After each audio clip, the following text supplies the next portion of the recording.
Hi friends, this video shows how to remove Samsung Smart TV from moving wall mount after removing the screws. We just need to push from bottom to top like this.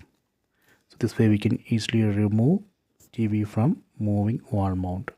Here you can see the locking mechanism. See.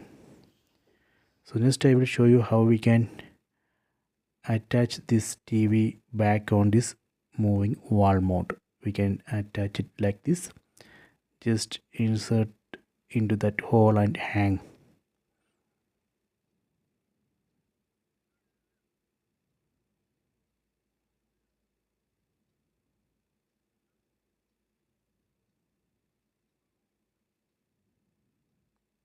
Okay, done.